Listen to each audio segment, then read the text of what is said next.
Hey there, I'm your imaginary friend, and today I've got a poem for you by Robert Browning. It's called Childe Roland to the Dark Tower Came. Before I get into it, I'm going to repeat Luke Westaway's wise warning that sometimes reading things from this era, the real horror we find is Victorian attitudes towards race, gender, mental health, disability, all sorts of things. So, with that in mind, Childe Roland to the Dark Tower Came.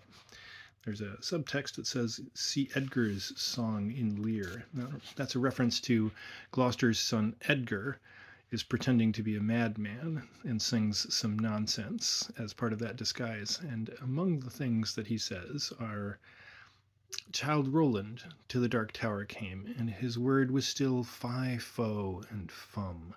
I smell the blood of a British man.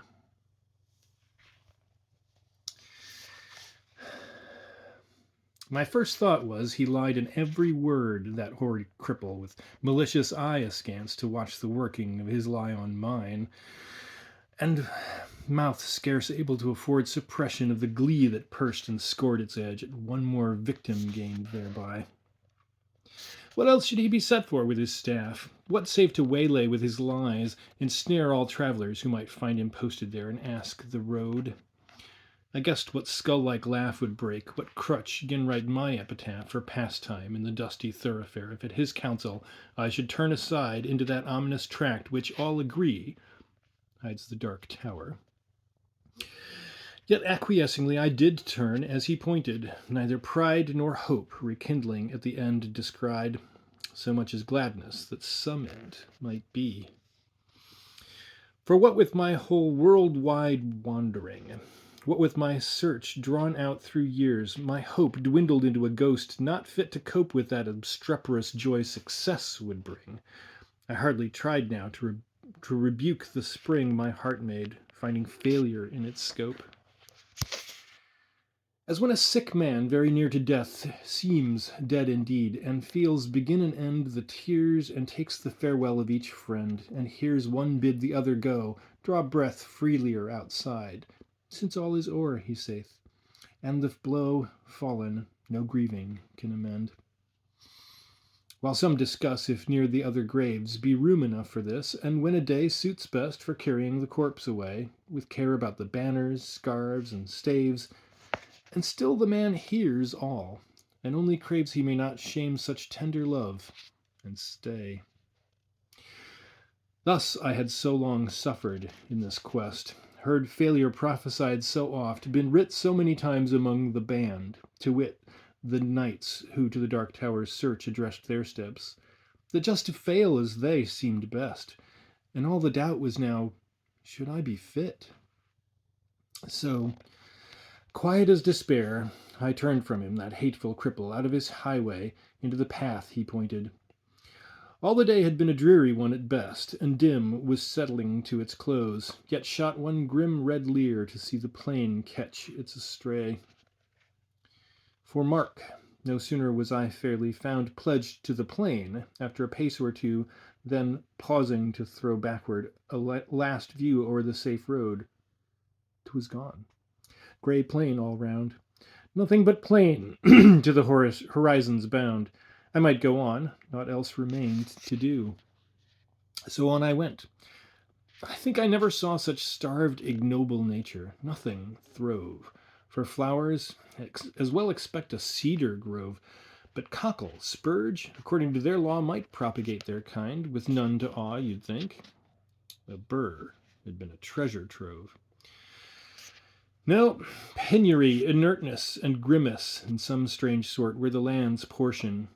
See, or shut your eyes, said nature peevishly. It nothing skills. I cannot help my case. 'Tis the last judgment's fire must cure this place, calcine its clods, and set my prisoners free.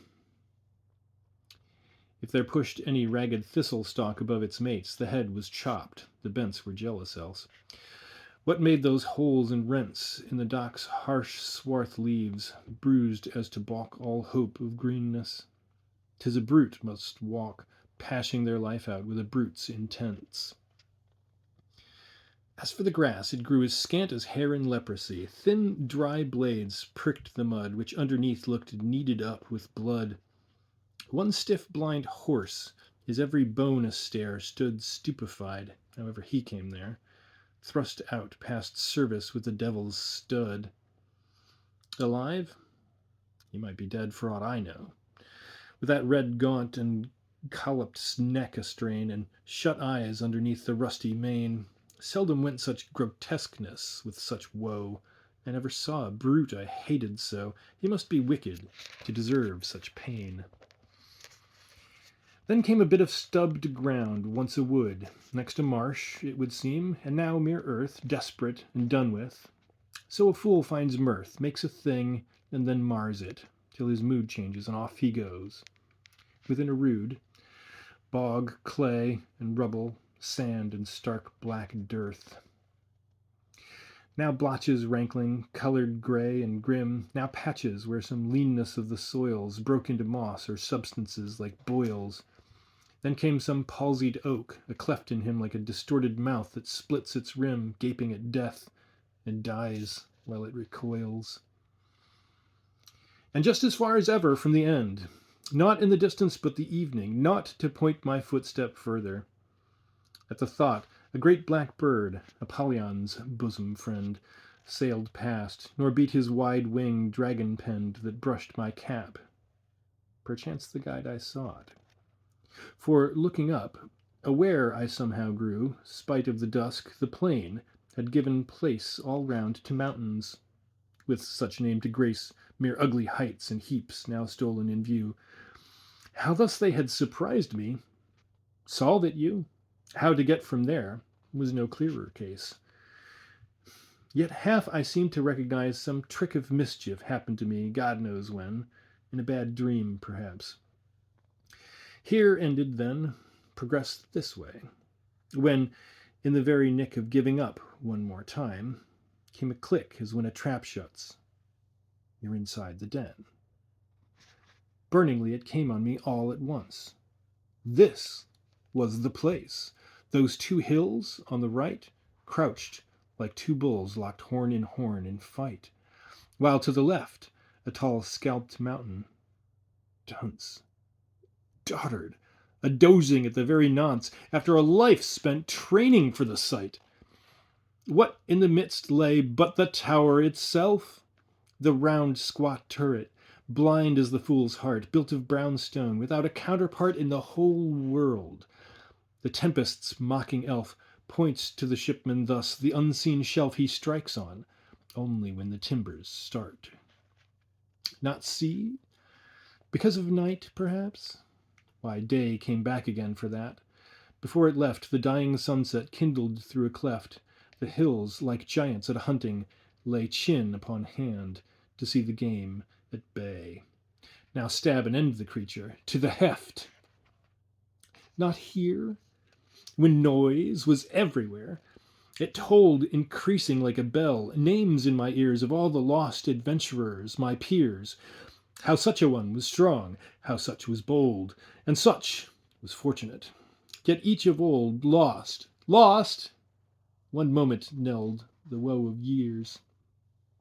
There they stood, ranged along the hillsides, met to view the last of me, a living frame for one more picture. In a sheet of flame I saw them, and I knew them all. And yet, dauntless, the slughorn to my lips I set, and blew. Childe Roland to the dark tower came.